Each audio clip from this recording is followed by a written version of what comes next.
నందు ప్రేమైనటువంటి దేవుని బిడలారా, దేవుడు మనలందరినీ ప్రేమించి ఈ శ్రేష్టమైన దివ్యమైన సమయాన్ని మన అందరికీ దేవుడు దయచేసినందుకు మన మధ్యలో ఆత్మస్వరూపిగా ఉన్న దేవునికి మొట్టమొదటిగా నా హృదయపూర్వకమైన వందనాలు దేవునికి చెల్లిస్తూ ఉన్నాను. మీరు శ్రద్ధా భయభక్తులు కలిగి మంచి ఫలములు ఫలించాలన్న ఆశ కలిగి దేవుని పాదముల దగ్గర కూర్చున్న మిమ్మలను అభినందిస్తూ మీ అందరికీ ప్రభు పేరట హృదయపూర్వకమైన వందనాలు తెలియచేస్తూ ఉన్నాను. ఈరోజు మన ధ్యాన భాగము పరమగీతము 2వ అధ్యాయము 6 నుంచి 7 వచనాలు. ఇందులో నేటి మన యొక్క అంశము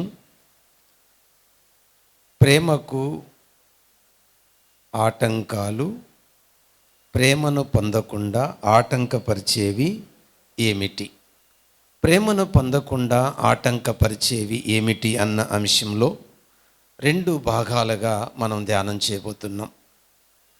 6వ వచనాన్ని బట్టి మనం చూడబోయేది ఏంటంటే, ప్రియుని చేతులకున్న ప్రేమ ఏమిటి? 7వ వచనంలో మనం ఏం చూడబోతున్నామంటే, ప్రేమకు ఆటంకాలు ఏమిటి, ఆటంకాలను జయించుట ఎలా? ఇవి పరమగీతములో 2వ అధ్యాయములో 6-7 వచనాల్లో చూడబోయే ముఖ్య భాగాలు. ప్రార్థన చేసుకుందామండి. ప్రేమ కలిగిన పరలోకపు తండ్రి, ఈ దినమున మీరు మాట్లాడుతున్న మీ వాక్కులను మనసు పెట్టి వినే మనసు మాకు దయచేసి మా మనసును రూపాంతరపరిచి అనుక్షణము నీ రాకకు మమ్మల్ని సిద్ధం చేయమని యేసుక్రీస్తు నామమున అడుగుచున్నాము తండ్రి, ఆమేన్. ప్రభునందు ప్రేమైనటువంటి దేవుని బిడలారా, పరమగీతము ధ్యానం చేసేటప్పుడు ప్రియుడు అనగానే దేవుడు లేదా యేసుక్రీస్తు అని మనసులో అనుకోవాలని, ప్రియురాలు అనగా ఇశ్రాయేలీయులు లేదా సంఘము అని మనసులో అనుకోవాలని, ఆ విధంగానే వాక్యమును ధ్యానం చేయాలని గతంలో మీకు తెలియచేయడం జరిగింది. ఇప్పుడు కూడా అదే విషయాన్ని మళ్ళీ జ్ఞాపకం చేస్తున్నాను. 6-7 వచనాలలో ప్రియురాలు మాట్లాడుతుంది. అతని ఎడమ చెయ్యి నా తల కింద ఉన్నది, కుడి చేత అతడు నన్ను కౌగిలించుచున్నాడు అని 6వ వచనములో రాయబడి ఉన్నది.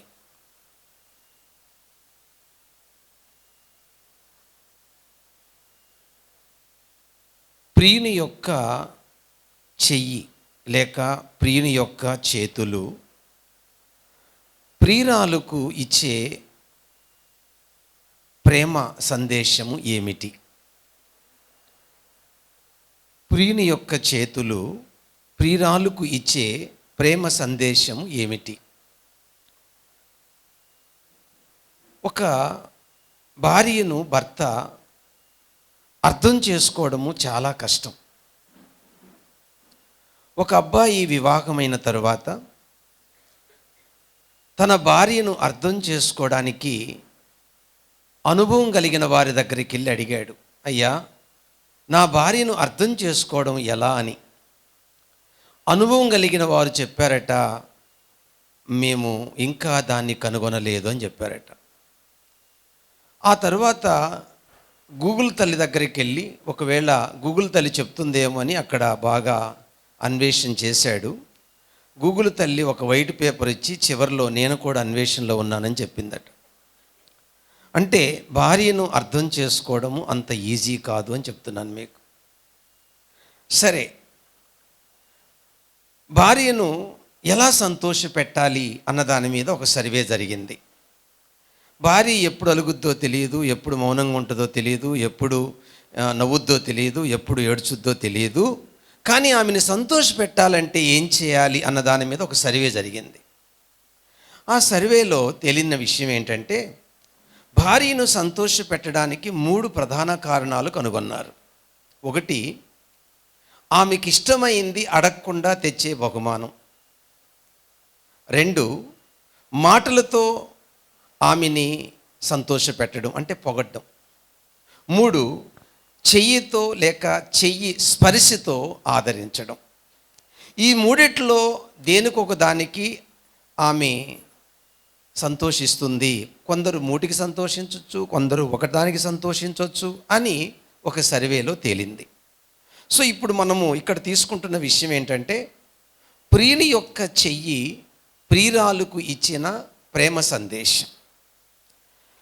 దేవుని బిడ్డలారా, ఆ చేతి స్పర్శ ప్రియురాలుకు ఎంతో ఆదరణను, ఎంతో సంతోషాన్ని, నిబ్బరాన్ని మొదలైన వాటిని ఈ చెయ్యి ద్వారా ఎలా కలుగుతుందో, మన ఆత్మకు ఆత్మ సంబంధమైన భర్త. ఎందుకంటే యెషయా గ్రంథం 54:5 నిన్ను సృష్టించువాడు నీకు భర్త అయ్యున్నాడు అని వ్రాయబడి ఉన్నది. దేవుడు ఆత్మీయ భర్త. మన ఆత్మకు ఆత్మీయ భర్త చేతుల నుండి ఎలాంటి ప్రేమ సందేశము వస్తుంది, లేక ఆ ప్రేమను ఎలా మనము రుచి చూస్తాం? 3 విషయాలు చెప్తాను. పాయింట్ 1, మొదటి విషయం ఏంటంటే, దేవుని యొక్క చేతులు ఎలా మనల్ని బలపరుస్తాయో, లేక ఆదరిస్తాయో, లేక ధైర్యపరుస్తాయో, లేక ఆశీర్వదిస్తాయో ఒక విషయాన్ని చెప్తాను. మత్తయి సువార్త 8వ అధ్యాయము మొదటి 3 వచనాలలో ఒక కుష్ఠిరోగి యేసు ప్రభు దగ్గరికి వచ్చి, ప్రభువా నీకిష్టమైతే నన్ను శుద్ధునిగా చెయ్యము అన్నప్పుడు 3వ వచనంలో రాయబడిన మాట, నాకిష్టమే అని ఆయన చెయ్యి చాపి. సో ఆత్మ సంబంధమైన భర్త యొక్క చెయ్యి మన మీద, అనగా మన అంతరాత్మ గ్రహించగానే, లేక ఆ స్పర్శ మన అంతరాత్మ గ్రహించగానే ఏమి కలుగుతుంది? ఈ కుష్ఠి రోగిని ఊహించుకుంటే మన ఆత్మకు ఆయన చెయ్యి నుండి కలిగే ఆదరణ, ప్రేమేంటో గ్రహించగలము. దేవుని బిడ్డలారా గమనించండి, కుష్ఠి రోగి పాలెము వెలుపుట ఉండాలి. కుష్ఠి రోగి ఎవరితో మాట్లాడకూడదు. కుష్ఠి రోగి దగ్గరికి ఎవరైనా వస్తే పై పెదవుని పట్టుకొని గట్టిగా నేను అపవిత్రుడని కేకలు వేయాలి. ఒకవేళ వాళ్ళకి ఏదైనా ఇవ్వాలనుకుంటే వారున్న ప్రాంతానికి దూరంగా ఆ వస్తువు పెడితే, ఆహారం కానీ ఏదైనా, వాళ్ళు వెళ్ళిపోయిన తర్వాత దాన్ని తీసుకొని వెళ్ళాలి. ఇలాంటి దౌర్భాగ్యమైన నికృష్టమైన బ్రతుకుతున్నది కుష్ఠి రోగి జీవన విధానం. అలాంటి వ్యక్తి యేసు ప్రభు దగ్గరికి వచ్చి నీకిష్టమైతే నన్ను శుద్ధుడిగా చేయమన్నప్పుడు ప్రభు చెయ్యి చాపడములో తన జీవితములో భార్య నుండి, లేక భర్త నుండి, లేక తల్లిదండ్రుల నుండి, లేక తోబుట్టువుల నుండి, లేక రక్త సంబంధుల నుండి కోల్పోయిన ఆదరణ యేసు ప్రభు ద్వారా ఆ వ్యక్తికి కలిగింది. ఒక పాపి కుష్ఠి రోగితో సమానము. ఒక కుష్ఠి రోగి ఎలా అంటరాని వాడో, ఒక పాపి కూడా ఆధ్యాత్మికంగా కూడా ఆత్మ సంబంధమైన విషయంలో అంటరాని వాడే అనే విషయాన్ని మనం అర్థం చేసుకోవాలి. దేవుని బిడ్డలారా, మన జీవితాలలో ఈ ఆత్మ సంబంధమైన కుష్ఠి రోగాన్ని గుర్తించకపోతే దేవుని నుండి వచ్చే ఆదరణ కూడా మనము గుర్తించలేము. కుష్ఠి వ్యాధి తన కుష్ఠి రోగాన్ని ఎలా గుర్తించాడో, అలాగే మనము కూడా ఆధ్యాత్మిక పాపమనే కుష్ఠి వ్యాధిని గుర్తిస్తేనే మనము దేవుని నుండి నిజమైన ఆదరణ పొందగలము. దేవుని నుండి వచ్చే ఆదరణ ఎలా ఉంటుంది? యెషయా గ్రంథము 54వ అధ్యాయము 6వ వచనములో దేవుడు ప్రవక్త ద్వారా మాట్లాడుతూ, ఒక పురుషుడు తన భార్యను తృణీకరించి ఆ తృణీకరించిన భార్యను మళ్ళా పిలిస్తే, ఒక యవనస్తురాలను తన భర్త తృణీకరిస్తే ఆ యవనస్తురాలైన భార్యను భర్త మళ్ళీ పిలిస్తే ఆ భార్య ఎలాంటి ఆదరణ పొందుతుందో, ఒక పాపి తన పాపముల విషయమై దేవుని నుండి క్షమాపణ పొందితే అలాంటి ఆదరణే ప్రతి పాపి దేవుని నుండి పొందుతాడు అనే విషయాన్ని మనం అర్థం చేసుకోవాలి. కాబట్టి ఆయన చేతులు ఆత్మకు ఏమిస్తున్నాయి అంటే ఆదరణ. ఎప్పుడు ఇస్తున్నాయి అంటే పాపములకు క్షమాపణ కలిగినప్పుడు ఇస్తున్నాయి. ఒక దినమున నేను ఒక చోట ఉన్నాను. ఒక ఆయన నన్ను చూసి ఇలా అడిగాడు, అయ్యా కరోనా పోదా అని అడిగాడు. అప్పుడు నేను అన్నాను, కరోనా పోదు, మనమే పోతాం అన్నా నేను. అప్పుడు ఆయన భయపడిపోయాడు. అదేంటండి అలా చెప్తున్నారు అన్నాడు. అయ్యా ఈ వ్యాధులనేవి, ఈ వైరస్ అనేవి వస్తూనే ఉంటాయి. గతంలో ఎన్నో వైరస్లు వచ్చాయి, వస్తున్నాయి పోతున్నాయి, మెడిసిన్ కనిపెడుతున్నారు, మనుషులు చనిపోతున్నారు, బతికేవాళ్ళు బ్రతుకుతూ ఉన్నారు. కాబట్టి మరణానికి నువ్వు భయపడుతున్నావు, మరణానికి భయపడకుండా ఒక సీక్రెట్ చెప్తా, వింటావా అన్నాను. ఏంటి అన్నాడు. మరణము గెలిచిన వాణ్ణి హృదయంలోనికి చేర్చుకుంటే నీకు మరణ భయం ఉండదయ్యా అని చెప్పాను. ఆయన ఎవరు అన్నాడు. ఆయన యేసుక్రీస్తు అన్నాను. అప్పుడు ఆయన అన్నాడు, మిగిలిన వాళ్ళు ఒక్కరు మంచివాళ్ళు లేరా అన్నాడు ఆయన. అప్పుడు నేనన్నాను, ఒక పని చేయి, నేను ఒక చిన్న ఎగ్జాంపుల్ చెప్తా, దాన్ని అర్థం చేసుకో అన్నాను. ఏంటి అన్నాడు. నీకు ఎవరైనా నీళ్ళు ఇచ్చారు అనుకో, నువ్వు నీళ్లు తాగావు అనుకో, నీ దాహం తీరింది అనుకో. ఇప్పుడు నేను వచ్చి నువ్వు నీళ్లు తాగలేదు, నీ దాహం తీరలేదు అంటే నువ్వేమంటావు అన్నా. అప్పుడు ఆయన అన్నాడు, నేను నీళ్లు తాగింది వాస్తవమే, నేను తాగిన నీళ్లు అవి నీళ్లే, నా దాహం తీరింది వాస్తవమే అని బల్లగుద్ది చెప్తాను అన్నాడు. అప్పుడు నేనన్నాను, నీ ఆత్మ దాహాన్ని ఎవరు తీరిస్తే ఆయనే నిజమైన దేవుడు అన్నాను. ఆయన అన్నాడు, ఆ టైం అయిపోయింది ఆయనకి, వెళుతూ ఒక మాట చెప్పాడు. నా లైఫ్లో ఇప్పటి వరకు ఈ ప్రశ్న రాలేదు, ఇలాంటి ప్రశ్నకు జవాబు దొరకలేదు. ఇప్పుడు ప్రశ్నకు జవాబు దొరికింది. ఈ రోజు నుంచి ఆ దాహము తీర్చే దేవుని కొరకు వెతకడం ప్రారంభిస్తాను అన్నాడు. దేవుని పిల్లలారా, అర్థం చేసుకోండి, పాపక్షమాపణ అనేది చిన్న విషయం కాదండి. అది ఆత్మ అనుభవిస్తే తప్ప నోటితో ఎవరికి చెప్పలేము. అది చెప్పడానికి మన వల్ల కాదు. ఓకే, సో ఆయన చేతుల నుంచి ఏం కలుగుతుంది అంటే ఆత్మకు ఆదరణ. పాయింట్ 1 అయిపోయింది. పాయింట్ 2, ఇక రెండో విషయానికి వస్తున్నాను. ఆయన చేతులు ఏమిస్తాయి? కీర్తనల గ్రంథము 18వ కీర్తన 35వ వచనాన్ని గమనిస్తే ఆయన చేతులు ఆదుకుంటాయి. నీ రక్షణ నాకు కేడుముగా ఉన్నది, నీ కుడి చెయ్యి నన్ను ఆదుకున్నది అని కీర్తనాకారుడు మాట్లాడుతున్నాడు. దేవుని బిడ్డలారా, పాపము మనిషిని తరుముతూ ఉంటే ఎక్కడికి వెళ్ళాలో తెలియదండి. మనిషి గమ్యస్థానం తెలియదండి. పాపము మనిషిని తరుముతుంది దినాలలో. మనిషి పాపము నుండి తప్పించుకోవడానికి పరిగెడుతున్నాడు.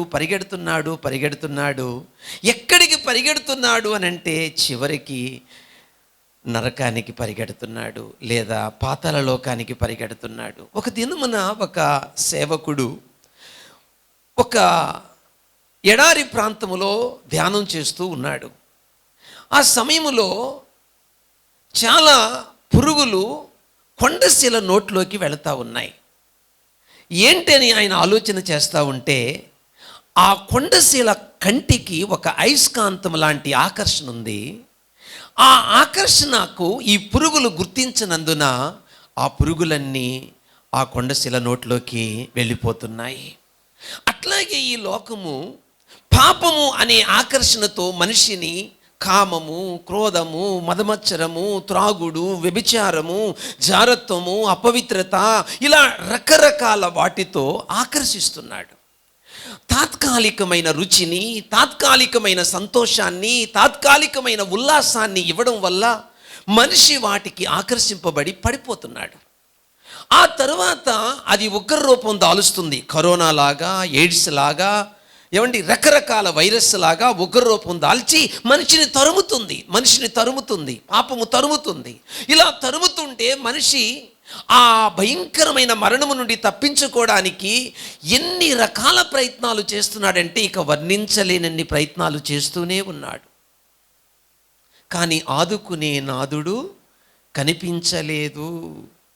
నీ మరణమునకు ఇక డోకా, అంటే నీకు మరణము లేదు, నీ జీవితానికి డోకా లేదు, ఇక నీకు మరణానికి ఫుల్ స్టాప్, ఇక నీకు మరణము లేదని చెప్పగలిగిన వారు ప్రపంచములో ఒక్కరు కూడా కనబడలేదే. ఏమండి, ఇక అరగంటలో చనిపోద్దని డాక్టర్లు చెప్పినా, అయ్యా ఎన్ని లక్షలైనా డబ్బులు పోస్తాము, మా అమ్మ బ్రతకాలి, మా నాన్న బ్రతకాలి, మా తమ్ముడు బ్రతకాలి అని ఏడుస్తున్నామే తప్ప ఈ మరణము నుండి ఆదుకునేది ఎవరు? ఈ భయం నుండి ఆదుకునేది ఎవరు? ఈ పరిస్థితుల నుండి ఆదుకునేది ఎవరు? ఆలోచించాలి. నేను ఒకరోజు యూట్యూబ్లో ఒక దృశ్యం చూశాను. ఏంటంటే, ఒక క్రూర జంతువు ఒక సాధు జంతువును తరుముతుంది.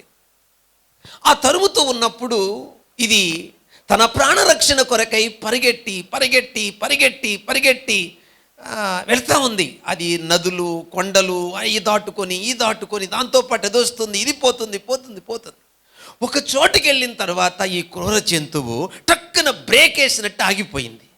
నేను ఆలోచిస్తున్నా, ఏమైంది? ఇప్పుడు దాకా పరిగెట్టింది కదా ఈ క్రూర జంతువు, ఇప్పుడు ఎందుకు ఆగిపోయిందని ఆలోచిస్తుండగా ఈ సాధు జంతువు వెనక సాధు జంతువు తల్లిని చూసి ఇది ఆగిపోయింది. దేవుని బిడ్డ, నువ్వు నేను పరిగెట్టుకుంటూ పరిగెట్టుకుంటూ పరిగెట్టుకుంటూ ఎక్కడికి వెళ్ళినా నీ ప్రాణరక్షణ లేదు. కానీ యేసయ్య కౌగిట్లోకి వస్తే మరణం ఆగిపోతుంది, కరోనా ఆగిపోతుంది, నీ మీదికి వస్తున్న ఉపద్రవం ఆగిపోతుంది. ఆపగలిగిన వాడు యేసు ఒక్కడే. ఎవరు నిన్ను ఆపుతారు? నీ భయం నుంచి ఎవరు ఆదుకుంటారు? నీ కష్టాల నుండి ఎవరు ఆదుకుంటారు? నీ కన్నీళ్ళ నుండి ఎవరు ఆదుకుంటారు? నీ గుండె కోత నుండి ఎవరు ఆదుకుంటారు? ఆదుకునేవాడు ఒక్కడున్నాడు. బెత్షెబతో పాపం చేసిన దావీదు తరమబడుతున్నాడు, కుటుంబం ద్వారా తరమబడుతున్నాడు, బిడ్డ అబ్షాలోము ద్వారా తరమబడుతున్నాడు. నెమ్మది లేక, శాంతి లేక, రాత్రి అనక పగలనక కొండల్లో లోయల్లో తలదాచుకుంటూ తరమబడుతున్నాడు. ఏ క్షణములో మరణము ముంచుకొస్తుందో తెలియదు, ఏ క్షణములో ఏమి జరుగుతుందో తెలియదు. ఈ ప్రాణాన్ని గుప్పిట్లో పెట్టుకొని బ్రతుకుతున్న దినాలలో దేవుడు ఆయన హస్తముతో దావీదును ఆదుకోబట్టి అంటున్నాడు, నీ రక్షణ కేడము నాకు దగ్గరగా ఉంది, నీ కుడి హస్తము నన్ను ఆదుకున్నది. దేవుని బిడ్డలారా, ఈ ప్రపంచంలో ఎవరు మనల్ని ఆదుకోలేరు. ధనము మనల్ని ఆదుకోలేదు, అంతస్తులు మనల్ని ఆదుకోలేవు, అందం మనల్ని ఆదుకోలేదు, ఈ లోకములో ఏది మనలను ఆదుకోలేదు. ఆదుకోగలిగిన వాడు ఒక్కడే, నీ ప్రాణప్రియుడు. దేవుడు ఒక్కడేనండి, దేవుడు ఒక్కడే. పాయింట్ 3, మూడో విషయానికి వస్తున్నాను. ప్రియుని యొక్క చేతులు ఆ ప్రేమను ఎలా పంచిపెడతాయి అంటే, 1 ఆదరణ అని చెప్పాను, 2 ఆదుకుంటాయి ఆ చేతులని చెప్పాను, 3 ప్రియుని యొక్క చేతులు ఏమిస్తాయి. మార్కు సువార్త 10వ అధ్యాయము 16వ వచనాన్ని గమనిస్తే ఆ భాగములో ఒక ఆసక్తిదాయకమైన విషయం ఉంటుంది. యేసు ప్రభు చిన్న బిడ్డల గురించి మాట్లాడుతూ, చిన్న బిడ్డ వలె దేవుని రాజ్యమును అంగీకరించువాడే పరలోక రాజ్యములో ప్రవేశిస్తాడని చెప్పి ఆ బిడ్డను తీసుకొని ఎత్తుకొని, అక్కడ ఒక మాట ఉంది, ఆయన చేతులు ఉంచి ఆశీర్వదించెను. ఏమండి, యేసు ప్రభు చేతులు ఆశీర్వదించే చేతులు. 3వ పాయింట్ చెప్తున్నానండి, మొదటి భాగంలో 3వ పాయింట్ చెప్తున్నాను. మీరు అడగొచ్చు, పాస్టర్ గారు దేవుని చేతుల్లో ఉన్న ఆశీర్వాదము ఎలాంటిది? అపొస్తలుల కార్యం 3వ అధ్యాయం 26వ వచనం చెప్తుంది, దుష్టత్వము నుండి మళ్లించేదే ఆయన ఆశీర్వాదం, పాపము నుండి విడిపించేదే ఆయన ఆశీర్వాదం, నరకము నుండి తప్పించేదే ఆయన ఆశీర్వాదం, మరణములో నుండి జీవములోనికి దాటింపచేసేదే ఆయన ఆశీర్వాదం. చిరంజీవిగా చిరకాలము జీవింపచేసేదే ఆయన ఆశీర్వాదం. దుష్టత్వము నుండి మళ్లించబడుటయే ఆశీర్వాదం.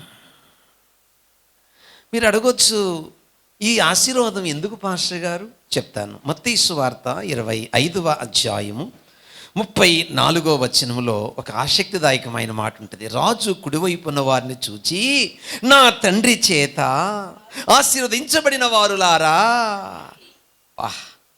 ఏమి స్వాగతం, ఏమి అద్భుతమైన పిలుపు! నా తండ్రి చేత ఆశీర్వదించబడిన వారులారా, రండి, లోకము పుట్టింది మొదలుకొని మీ కొరకు సిద్ధపరచబడిన రాజ్యమును స్వతంత్రించుకొనుడి.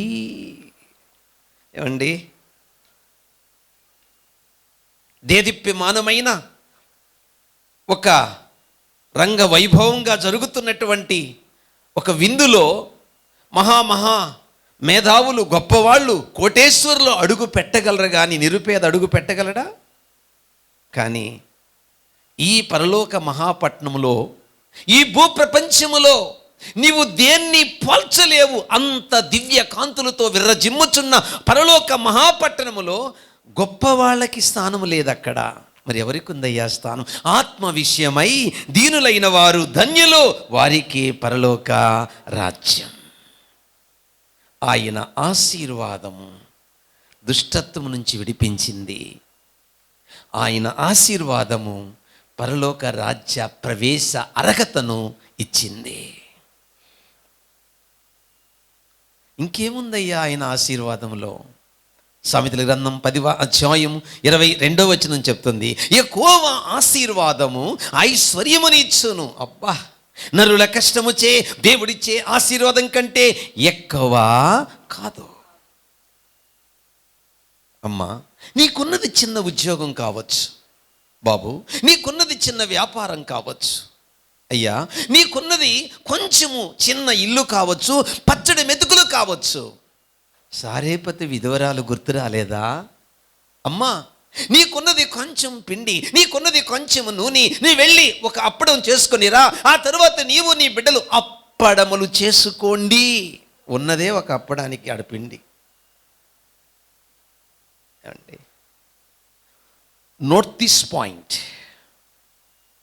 నీకున్న కొంచెం ఉద్యోగాన్ని, నీకున్న కొంచెం వ్యాపారాన్ని, నీకున్న కొంచెము దాన్ని దేవుడే గాని ఆశీర్వదిస్తే కరువు దినాలు నీవు చూడవు. 5 రొట్టెలు 2 చిన్న చేపలను దేవుడు ఆశీర్వదించి స్త్రీలు పిల్లలు కాక 5,000 మంది తిన్నారండి.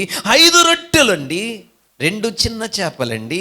దేవుడు వాటిని ఆశీర్వదించినప్పుడు 5,000 మంది పురుషులు తిన్నారు. అమ్మా, నీకున్న కొంచెం ఉద్యోగాన్ని, నీకున్న కొంచెము వ్యాపారాన్ని, నీకున్న కొంచెము డబ్బులను, నీకున్న కొంచెము బియ్యమును, నీకున్న కొంచెము గ్యాసును, నీకున్న కొంచెము ఆ ఇంటిలో ఉన్న సరుకులను దేవుడు ఆశీర్వదిస్తే ఇక కరువు దినాలు నువ్వు చూడవు.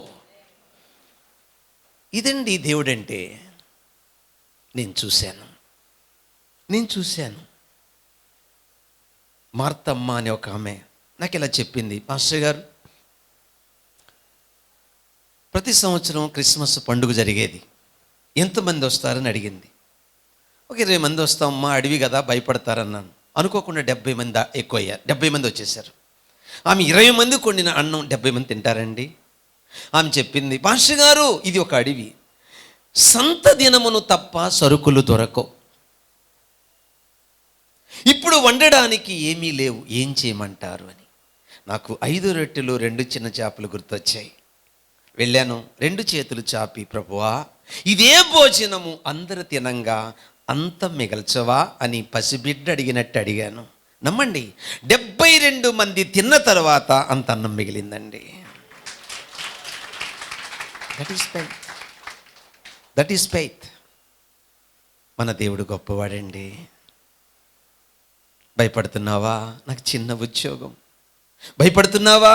ఎంత చదువుకున్నాను కానీ ఇంకా జాబు రాలేదు. భయపడుతున్నావా? పూరి గుడిసా.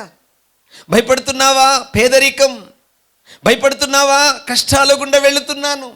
భయపడుతున్నావా? ఒంటరిగా ఉన్నాను. భయపడుతున్నావా? ఆందోళన చెందుతున్నావా? ఈరోజు నిన్ను పుట్టించిన భర్త అయిన దేవుడు చెప్తున్నాడు, ఆయన చేతులు నీ మీదికి వచ్చి నిన్ను ఆశీర్వదిస్తే నీవు ఎప్పటికీ కరువు దినాలు చూడవు, ఎప్పటికీ చూడవు. దేవుని బిడ్డలారా, వినడము వేరు, అనుభవించడము వేరు. నేను అనుభవించి మీకు చెప్తున్నాను, విని మీకు చెప్పట్లేదు. ఏమండి, కేవలము దేవుని ఆశీర్వాదముతో మందిరం కట్టబడింది. కేవలము దేవుని ఆశీర్వాదముతో మినిస్ట్రీ విస్తరిస్తూ ఉంది. మనకు ఏ ఫారిన్ ఫండ్స్ లేవు, కేవలం ఆశీర్వాదాన్ని నమ్మని వారు మిస్అండర్స్టాండింగ్ చేసుకుంటారు, ఆశీర్వాదాన్ని నమ్మిన వారు దేవుని మహింపరుస్తారు.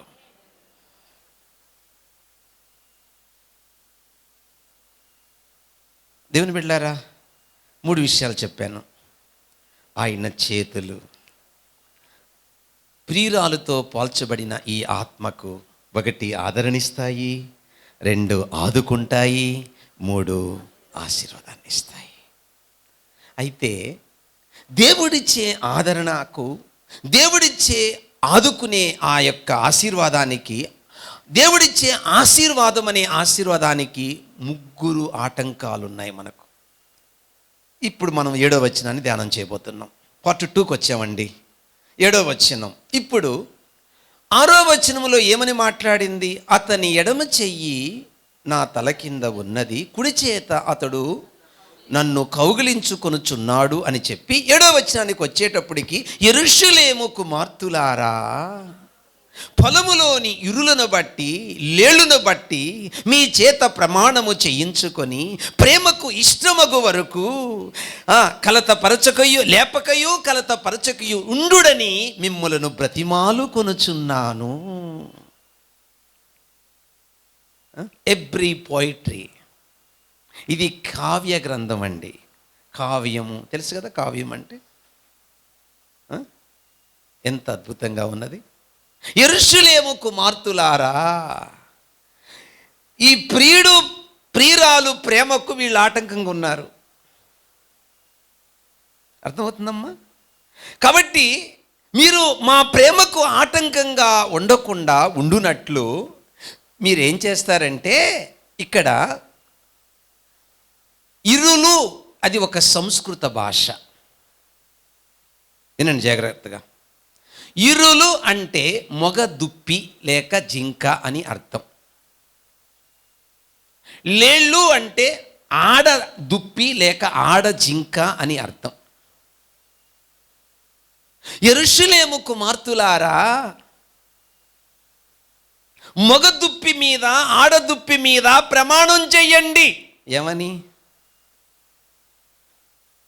మీ ప్రేమకు మేము అడ్డము రామని. ఏమండి?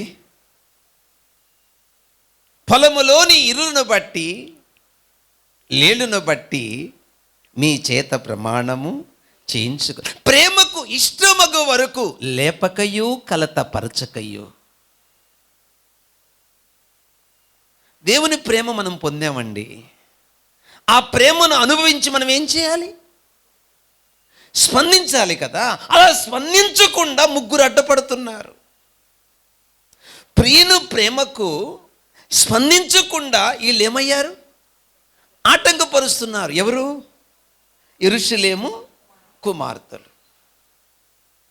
అలాగే దేవుని ప్రేమను అనుభవించనీయకుండా, రుచి చూడనీయకుండా, స్పందించి ఆయనకు చేరువ కాకుండా 3 మనల్ని ఆటంకపరుస్తున్నారు. సైతానికి 3 కూతుర్లు ఉన్నారు. లూసిఫరుకు 3 కూతుర్లు ఉన్నారు. మొదటి కూతురు శరీరం, రెండో కూతురు లోకం, మూడో కూతురు అబద్ధం. ఈ 3 ప్రేమకు అడ్డమైపోయారు. ఒక అమ్మాయి ఒక అబ్బాయి ప్రేమించుకున్నప్పుడు ఎవరన్నా చూస్తే ఏమంటే మీ అమ్మకి చెప్తా, మీ నాన్నకి చెప్తా అంటే ఈ ప్రేమకి ఏమైనట్టు? అడ్డమైనట్టు. అర్థమవుతుందా? సో మీ అమ్మకి చెప్తా, మీ నాన్నకి చెప్తా, దానికి అర్థం ఉందిలేండి, దీనికి అర్థం లేదు. అర్థమవుతుందా మీకు? నిన్ను నవమోసాలు మోసి కని పెంచి వాళ్ళకి నువ్వు ద్రోహం చేయొద్దని అర్థం వస్తుంది బయట. మరి ఇక్కడ అర్థం ఏమిటి? ఇది పవిత్రమైన ప్రేమ. ఈ ఎబ్రీ పొయిట్రీలో ఉన్న, లేక ఈ అలంకార భాషలో ఉన్న, ఈ కావ్య గ్రంథములో ఉన్న పరమగీతములో ఒక పవిత్రమైన ప్రేమ అండి ఇది. Don't misunderstand. ఇది ఒక పవిత్రమైన ప్రేమ. ఇది చాలామంది పరమగీతం చదివి గాలిలో మేళగడుతున్నారు, అంటే ఊహించుకుంటున్నారు, అంటే మిస్అండర్స్టాండ్ చేసుకుంటున్నారు. ఇది ఒక పవిత్రమైన, యూదులకున్న వివాహ దాంపత్య సంబంధమైన ఏర్పాట్లు, పద్ధతులు చాలా పవిత్రమైనవి, చాలా పవిత్రమైనవి. వాళ్ళకి నిశ్చితార్థమైన తర్వాత పెళ్ళయ్యేంత వరకు టచ్ కూడా చేయరు, అమ్మాయిని కానీ అబ్బాయిని కానీ. మరి ఇప్పుడు అన్నీ రివర్స్. కాబట్టి బైబిల్లో మనకు కనబడుతున్న ఈ ప్రేమ చాలా హోలీ, చాలా పవిత్రమైనది. మీరు అపార్థం చేసుకోవద్దు. Okay, thank you. ఇక్కడ ఈ జింకల మీద లేదా ఈ దుప్పుల మీద ప్రమాణము చేయమని ఎందుకు కోరుతుంది ప్రియురాలు? వివరిస్తాను, వినండి.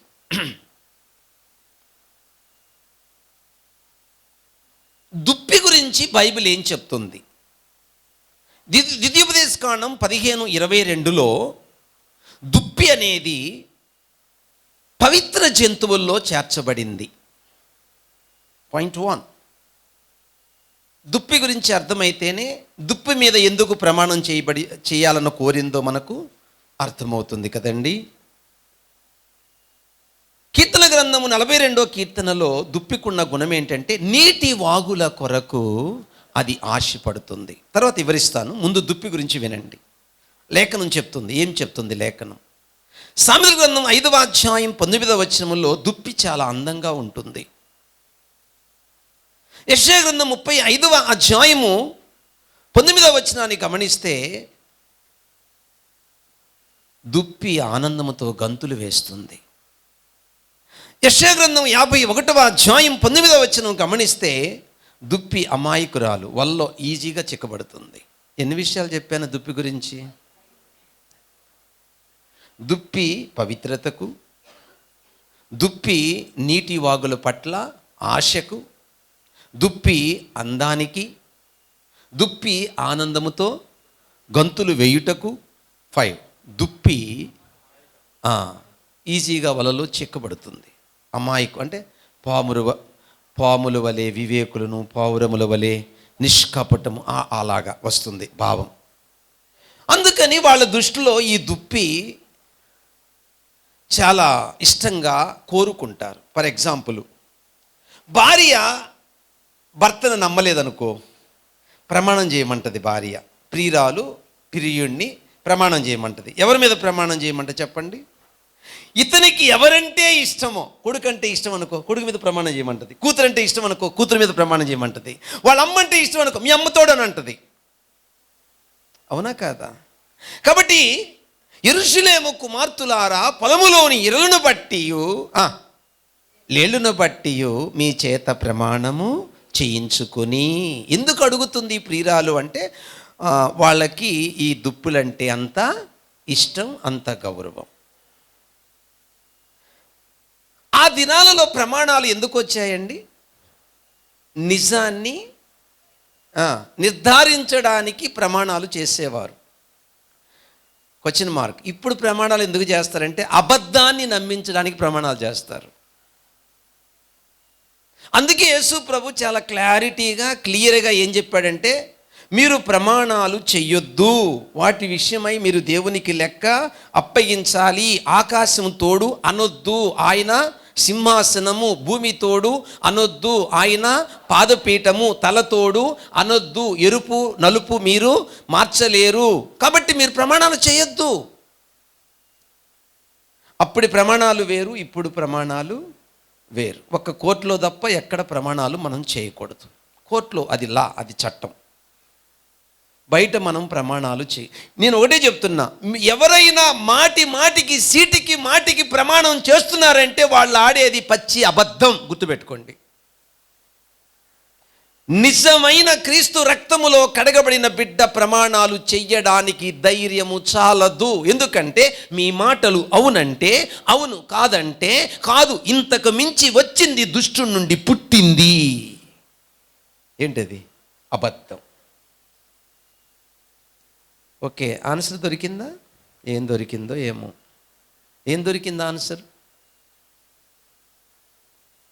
మనము ప్రమాణాలు, అది ఓకే. అందుకు ప్రమాణం అడుగుతుంది, మాకు మీరు ఏం కాకూడదు, ఆటంకము కాకూడదు. దేవుని ప్రేమకు ఆటంకాల్లో మొదటి ఆటంకాన్ని వివరిస్తాను, శరీరం. గలతీ పత్రిక 5వ అధ్యాయం 17లో రాయబడి ఉంది, ఆత్మకు శరీరము, శరీరానికి ఆత్మ ఒకదానికి ఒకటి విరోధముగా ఉన్నాయి అని రాయబడి ఉన్నది. నేను గతంలో చెప్పాను, ఇప్పుడు చెప్తున్నాను, ఆత్మ మహిమపరచబడింది కానీ శరీరము మహిమపరచబడలేదు. నువ్వెంత వాక్యం విన్నా, ఎంత ప్రార్థన చేసినా, ఎంత ఉపవాసం ఉన్నా శరీరము నిన్ను వేధిస్తూనే ఉంటుంది. దానికి విరుగుడు చెప్తాను, మీరేం భయపడొద్దు. వేధిస్తుంది, అది వెంటాడుతుంది. ఆ బ్యాడ్ తలంపులు వస్తాయి, చెడ్డ ఆలోచనలు వస్తాయి, చెడ్డ కోరికలు వస్తాయి. మన సాక్ష్యాన్ని పాడు చేస్తుంది, మన సాక్ష్యాన్ని దెబ్బతినేటట్టు చేస్తుంది, దేవునికి అవమానం తెచ్చేటట్టు చేస్తుంది. అంత వెరీ వెరీ వెరీ డేంజర్ ఈ శరీరం. అది గుర్తుపెట్టుకోవాలి మీరు. అయితే దీనికి విరుగుడేంటి? దీన్ని ఎలా జయించాలి పాస్టర్ గారు? దేవుని ప్రేమను పొందనీయకుండా, దేవుని ప్రేమను అనుభవించకుండా, ఒకవేళ దేవుని ప్రేమను పొందినా, దేవుని ప్రేమను అనుభవించినా ఆ ప్రేమలో నిలవకుండా ఎందుకయ్యా ఈ శరీరము నన్ను ఆటంకపరుస్తుంది? దాన్ని జయించుట ఎలా? ఎందుకు అంటే అది ఇంకా మహిమపరచబడలేదు. మరి ఆటంకాన్ని ఎలా జయించాలి? గలతీ పత్రిక 5వ అధ్యాయం 16వ వచనం, ఆత్మానుసారముగా మీరు నడుచుకొని ఎడలా. ఆత్మానుసారం అంటే ఏంటి పాస్టర్ గారు? రోమపత్రిక 8వ అధ్యాయం 13వ వచనం, ఆత్మచేత శరీర క్రియలు చంపిన ఎడలా. ఆత్మచేత శరీర క్రియలు చంపడం అంటే ఏంటండి? గలతీ పత్రిక 5వ అధ్యాయము 24వ వచనం, మీ శరీర రేచ్ఛలను మీరు సిలువ వేసిన ఎడలా. వాహ్, ఏమండి? ఆటంకాన్ని ఎలా జయించగలమటమ్మా? ఆత్మానుసారంగా నడుచుకోవాలి. ఆత్మానుసారం అంటే ఏం చెప్పాను? ఆత్మచేత శరీర క్రియలు చంపాలి. ఆత్మచేత శరీర క్రియలు చంపడం అంటే ఏం చెప్పాను? ఇచ్చ అంటే కోరిక. కోరికను ఏం చేయాలి? సిలువ. సిలువ అంటే ఏంటి అని అంటే మనస్సులో యేసుప్రభు అన్నాడు, కన్ను అభ్యంతరపరిస్తే నరికి, చెయ్యి అభ్యంతరపరిస్తే నరికి. ఆ కోరికను ఛీ అని అనుకోవాలి. అంత ఈజీయా? కాదు. అందుకే ప్రార్థన అవసరము. ఆ మనసు ఇచ్చేది ప్రార్థన, అసహించుకునేటట్టు చేసేది ప్రార్థన. ఎడతెగని ప్రార్థన మనల్ని రూపాంతరపరుస్తుంది. నా జీవిత అనుభవంలో నేను నేర్చుకున్నది ఇదేనండి. కంటిన్యూగా చేసిన ప్రార్థన ద్వారా నేను శోధనను జయించగలిగాను. కంటిన్యూగా చేయకుండా అనావృష్టి అతివృష్టి ప్రార్థనలకు నాకు విడుదల రాలేదు. కంటిన్యూగా ఇసగకుండా పట్టుదలతో కొనసాగిన ప్రార్థనలే నా జీవితాల్లో విజయాన్ని చేకూర్చి పెట్టాయి. అందుకే అన్నీ వేసి చూడు అని ఉప్పు అంటే ప్రార్థన నన్ను చేసి చూడంటది. కాబట్టి నిజంగా ప్రార్థన జీవితం నేను కలిగి ఉంటే నువ్వు శోధనను, ఈ శరీరాన్ని జయిస్తావు. ఓకే, మొదటి ఆటంకం ఎలా వస్తుందో చెప్పాను, దానికి ఆటంకాన్ని ఎలా ఎదుర్కోవాలో చెప్పాను. ఇప్పుడు రెండో విషయాన్ని చెప్తున్నాను. రెండో రకమైన ఆటంకం ఏంటి? రెండో రకమైన, ముగ్గురు కూతుర్లు అని చెప్పాను కదా. Good answer. లోకం గురించి బైబిల్ ఏం చెప్తుంది? యాకోబు పత్రిక 4:4లో ఏం రాయబడిందంటే, ఈ లోక స్నేహము దేవునితో వైర్యము. ఆ ముందు అంటాడు వ్యభిచారునులారా అంటే ఈ స్నేహము వ్యభిచారం అనే పాపముతో సమానమటండి. లోకముతో స్నేహము. మరి ఈ లోకములో ఏముంది అని అంటే యోహన్ రాసిన మొదటి పత్రిక 2వ అధ్యాయం 16వ వచనం, లోకములో ఉన్నదంతయు శరీరాశ, నేత్రాశ, జీవపుడంబం. లోకములంతా ఏముందట? శరీరాశ, నేత్రాశ, జీవపుడంబం. మరి ఈ లోకాల్లో ఉన్నటువంటి దానిని, లేక ఈ ఇచ్చలను, లేక ఈ కోరికలను, లేక ఈ ఆశలను మనము ఎలా జయించాలి? ఈ లోకాన్ని ఎలా జయించాలి? గలతీ పత్రిక 6వ అధ్యాయము 14వ వచనము, లోకములో నేను లోకముకు చెందకుండా సిలువ వేయబడాలి. చదవమ్మా, గలతీ పత్రిక 6వ అధ్యాయము 14వ వచనం, 6:14. ధర్మశాస్త్రమంతయు నిన్ను వలె నీ పొరుగువారిని ప్రేమించుము. 6:14. అయితే మన ప్రభువైన యేసుక్రీస్తు సిలువయందు తప్ప మరి దేని యందును అతిశయించుట నాకు దూరమవునుగాక. దాని వలన నాకు లోకమునకు నేనును సిలువ వేయబడి ఉన్నాను. చూసారా? లోకమునకు నేనును సిలువ వేయబడ్డాను అంటే ఏంటి? ఈయన ఏమన్నాడంటే, నేను లోకాన్ని జయిస్తున్నాను. ఎలా జయిస్తున్నాను లోకాన్ని అంటే, నేను లోకం విషయంలో నేను సిలువ వేయబడి. లోకం విషయంలో సిలువ వేయడం అంటే ఏంటి సార్? రోమపత్రిక 12వ అధ్యాయం 2వ వచనం, ఈ లోక మర్యాదను అనుసరించక. అంతేనండి, వింటున్నారమ్మా? లోకం విషయంలో నేను సిలువ వేయడం అంటే అర్థం చెప్పండి. ఈ లోక మర్యాదను అనుసరించగా. లోక మర్యాదను అంటే ఏంటి అర్థము? ఈరోజు ఏం వారం? ఆదివారం. ఇది మంచి రోజు కాదు, అది లోక మర్యాద. మరి నీ మర్యాద ఏంటి? ప్రార్థన ద్వారా, విశ్వాసము ద్వారా మంచి రోజే. ఈరోజు కాకపోతే ఇంకొక రోజు ప్రార్థన, రేపటికైనా ప్రార్థనే, ఇంకొక రోజుకైనా ప్రార్థనే. కాబట్టి ఆ రోజు మంచిది కాబట్టి పెట్టుకోవట్లా, ఆ రోజు ప్రార్థనతో ప్రారంభిద్దాం అంతే. ఆ రోజుకైనా ప్రార్థనే, ఈ రోజుకైనా ప్రార్థనే. ఆ రోజైనా విశ్వాసమే, ఈ రోజైనా విశ్వాసమే. చూసారా? లోక మర్యాదను అనుసరించగా. ఈ లోక మర్యాద ఏం చేస్తుంది? ఉదాహరణకి నీకు ఒక జబ్బు వచ్చింది, నువ్వు ప్రార్థన చేసుకున్నా జబ్బు తగ్గల, మూలాపేటకి వెళ్ళి తాయిది కట్టించుకుంటే తగ్గింది. అప్పుడు మన విశ్వాసం మారిందా? మారలేదు. ఏమని మారింది? తాయితు వల్ల నాకు జబ్బు పోయింది. ఇప్పుడు పోయామా? కొట్టుకుపోయాం కదా. ఎక్కడ కొట్టుకుపోయాం? అది సిలువ వేయబడాలి. ఎట్టుండాలి మన విశ్వాసం అంటే, ప్రభువా ఒకసారి కమిట్మెంట్ అయ్యాను, ఒకసారి నిన్ను నమ్మాను, ఒకసారి నిన్ను విశ్వసించాను, అది చావైనా రేవైనా నిన్ను విడిచి నేను వెళ్ళలేనయ్యా. బతికితే నీ కోసం బతుకుతా, లేదంటే నీ దగ్గరకు వచ్చేస్తా. అది సిలువ అంటే. దేవుని యొక్క ఆశీర్వాదాలు పొందకుండా రెండోది ఏం ఆటంకపరుస్తుందని చెప్పాను? లోకం. రెండోది లోకం. ఒకటేమో శరీరము, దాన్ని ఎదిరించడం చెప్పాను. అలాగే రెండోది ఎదిరించడం చెప్తున్నాను. లోక మర్యాదను మనం ఏం చేయకూడదు? అనుసరించకూడదు, సిలువేయాలి. నువ్వు లోక మర్యాదను అనుసరించకుండా ఎందుకు నువ్వు ప్రత్యేకంగా ఈ లోకంలో బ్రతకాలి? కొరింథీయులకు రాసిన మొదటి పత్రిక 11వ అధ్యాయం 32వ వచనం, లోకముతో పాటు నీకు శిక్ష విధి కలగకుండునట్లు. అందుకే స్వపరీక్ష. ప్రభు బల్ల తీసుకునేటప్పుడు ఎందుకు స్వపరీక్ష చేసుకోవాలంటే, ఈ లోకానికి శిక్ష ఉంది. మొట్టమొదటిసారి దేవుడు ఈ లోకాన్ని నీటితో శిక్షించాడండి. ఈ భూప్రపంచం మీదకి జలప్రలయము పంపించి భూలోకములో సర్వ మానవాళిని, జంతువులను, ఒక్క నోవాహు కుటుంబాన్ని తప్ప అందరినీ నీటితో సర్వనాశనం చేసిన దేవుడు భవిష్యత్తులో అగ్నితో ఈ భూప్రపంచం అంతటిని కూడా నాశనము చేయబోతున్నాడు. లోకముతో పాటి మనకు శిక్ష కలగకుండునట్లు. అందుకే మనం లోక మర్యాదను అనుసరించకూడదు. లోక మర్యాదను పాయింట్ 2 కంప్లీట్ అయిపోయిందండి. పాయింట్ 3. ఇప్పుడు 3వ ఆటంకం దగ్గరికి వస్తున్నాను. 3వ ఆటంకం ఏంటి? అబద్ధం. ఇది 3వ ఆటంకం. దేవుని బిడ్డలారా, బైబిల్ ఏం చెప్తుంది? ఆదికాండము 3వ అధ్యాయము 4వ వచనములో ఒక మాట ఉంది, నీవు తినుము, నీవు చావనే చావవు. అబద్ధమా నిజమా? ఓకే. ఆదికాండం 2:17, నీవు తిను దినమున నిశ్చయముగా చచ్చెదవు. ఇది తిను దినమున నిశ్చయముగా చచ్చెదవు అని ఎవరు చెప్పారు? నువ్వు తినుము, నీవు చావనే చావు అని ఎవరు చెప్పారు? నీవు తినుదినమున నిశ్చయముగా చచ్చెదవు అని మంచి చెడుల తెలివినొచ్చి వృక్షఫలం గురించి ఎవరు చెప్పారు? ఆ మంచి చెడుల తెలివినొచ్చి వృక్షఫలము తినుము, నీవు చావనే చావు అని ఎవరు చెప్పారు? ఇప్పుడు ప్రశ్న, ఎవరి మాట నమ్మారు, ఎవరి మాట నమ్మలేదు? చెప్పండి. అబద్ధాన్ని నమ్మినంత తొందరగా సత్యాన్ని మనము నమ్మము. వినండి, ఇదిగో దీని వెల ఏమండి 30 రూపాయలు అంటే కొంటావా? ఒకటి కొంటే 2 ఫ్రీ అంటే కొంటావా? మనుషులకున్న నేచర్ చెప్తున్నా. ఒకరోజు కూరగాయల మార్కెట్కి వెళ్ళా. పక్కన కేజీ 10 రూపాయలు అన్నాడు బెండకాయలు, పక్కనోడు కేజీ 20 అన్నాడు. ఏం కొనాలి అప్పుడు? 10 రూపాయలు తీసుకెళ్ళా. పాస్టమ్మ ఇసిరి కొట్టింది.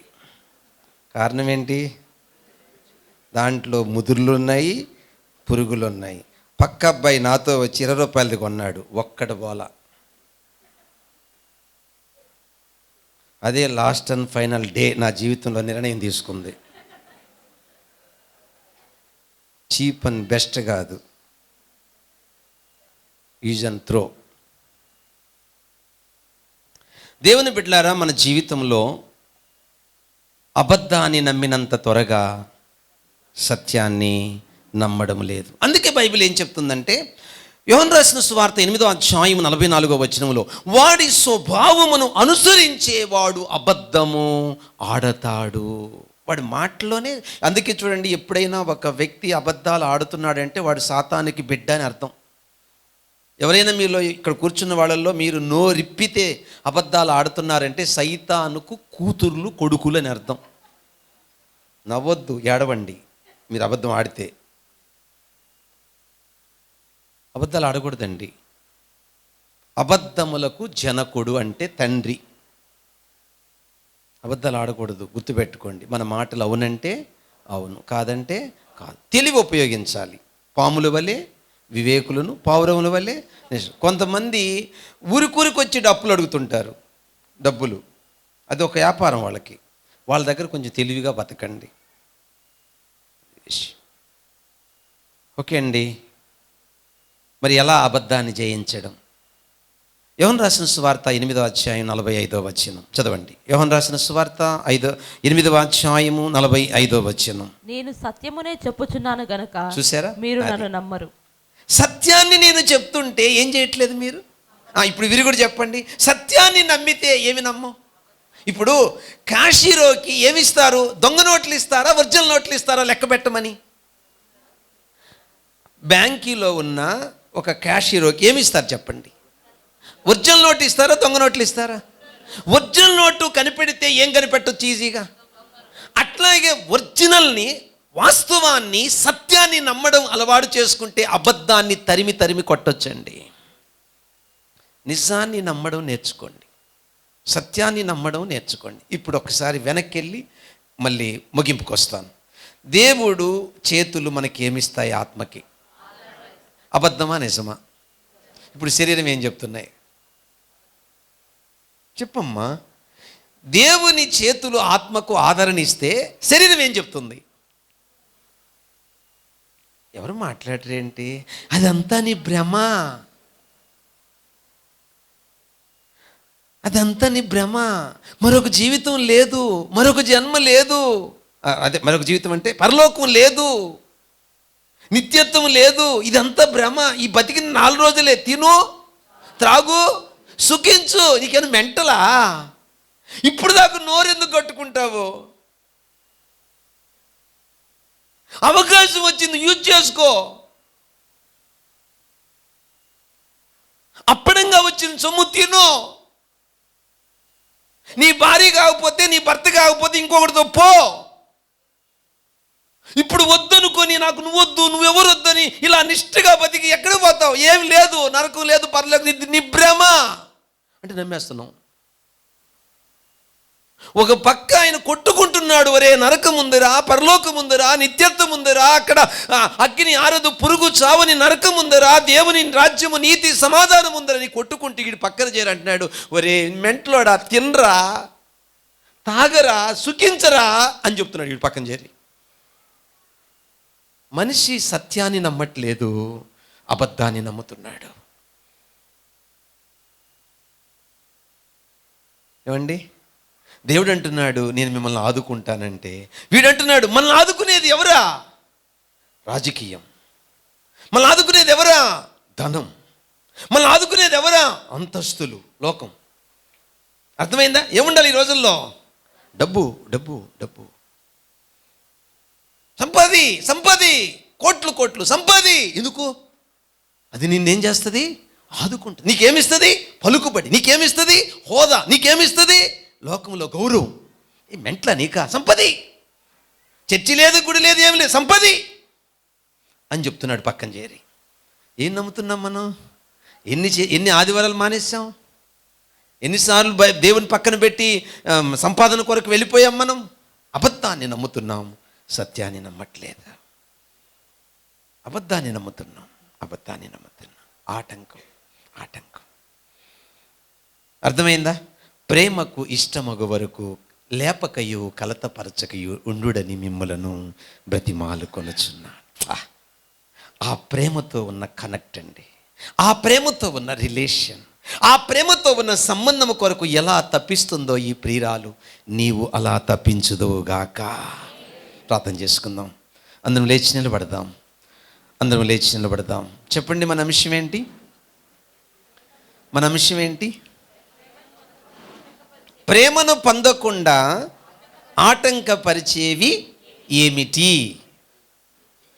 1 శరీరం, 2 లోకం, 3 అబద్ధం. వీటికి విరుగుడు చెప్పండి. శరీరాన్ని ఏం చేయాలి? సిలువ. లోకాన్ని ఏం చేయాలి? సిలువే. అబద్ధాన్ని ఏం చేయాలి? సిలువే. అన్నిటికీ సిలువే కదా. నేను జీవించువాడు ఇక మీదట నేను కాను, నా యందు క్రీస్తు, నేను క్రీస్తుతో కూడా సిలువ వేయబడ్డాను.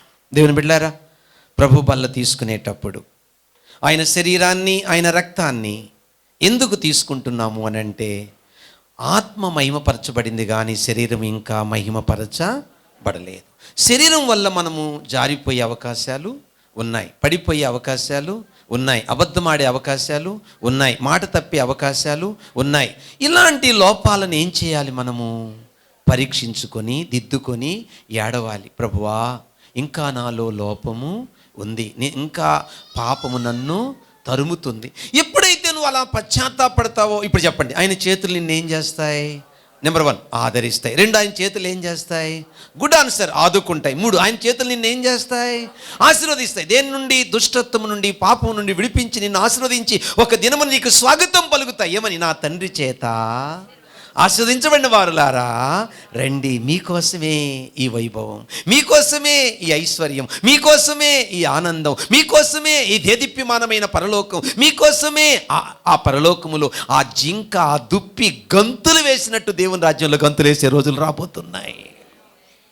చెప్పండి, ప్రభువా, నాకు ఈ లోకంతో పని లేదు, నాకు ఈ జీవితము వద్దు, నాకు ఈ బ్రతుకు వద్దు, నాకు ఈ నటన వద్దు, వాడు చెప్పే అన్ని అబద్ధాలు, నేను వాడి మాటలో నమ్మను. ఆ రోజు అవ్వ వాడి మాట నమ్మి సర్వలోకానికి శాపాన్ని తెచ్చి, ఈరోజు వాడి మాటలు నమ్మితే అగ్ని ఆరదు, పురుగు చావదు, ఏడ్పును పండ్లు కొరకుట. అయ్యో నాకొద్దయ్యా, అది శ్రమైనా, అది కరువైనా, అది ఖడ్గమైనా, అది ఉన్నవైనా, అవి రాబోవైనా, ప్రధానులైనా, ఎత్తైనా, నీ ప్రేమ నుండి నేను ఎక్కడికి పోను స్వామి.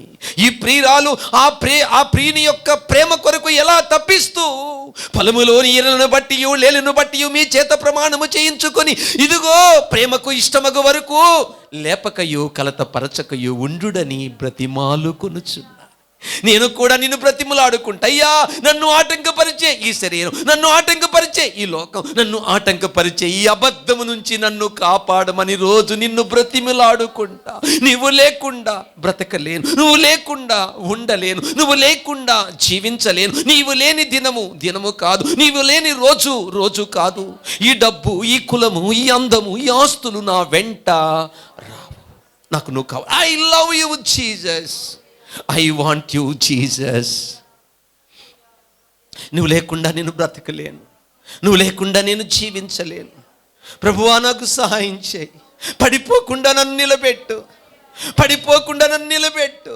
నీ కోసము తప్పించే బిడ్డగా, ఈ ప్రియురాలు ఆ ప్రాణప్రియును ప్రేమ కొరకు తప్పించినట్టు నీ ప్రేమ కొరకు నేను తప్పించుదునుగాక అని ఒక్క నిమిషం అందరం దేవుని వేడుకుందాం. స్టార్ట్.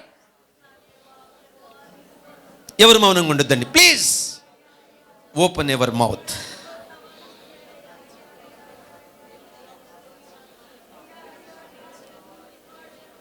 దేవుని వేడుకుందాం.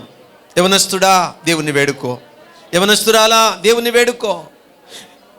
ఈ లోకం మాయ, ఈ డబ్బు మాయ, ఈ అంతస్తులు మాయ, ఈ అందము మాయ. ఇవి మన వెంట రావు, ఇవి మన వెంట రావు.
మన ప్రార్థన ఆలకించిన దేవునికి స్తోత్రం, స్తోత్రం, స్తోత్రం. అతి మిక్కిలిగా ప్రేమిస్తున్న మా పరలోకపు తండ్రి, ఇంతవరకు మేము నీ దివ్యమైన వాక్యము చేత పట్టబడ్డాము. ప్రభువా, నీ ప్రేమను పొందకుండా ఆటంకపరిచేవి ఏమిటో ఈరోజు కనుగొన్నాము. శరీరము ఆటంకంగా ఉన్నది, లోకము ఆటంకంగా ఉన్నది, సాతాను అబద్ధాలు ఆటంకంగా ఉన్నాయి.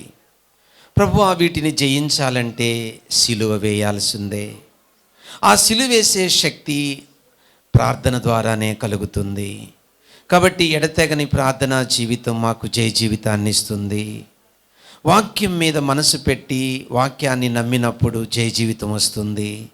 కాబట్టి ఈ బిడ్డలు నేను ఒకవేళ జారిపోయామేమో, పడిపోయామేమో, మాట తప్పామేమో, ప్రభు మమ్మల్ని మేము పరీక్షించుకునే అవకాశం ఈరోజు మాకు కల్పించావు.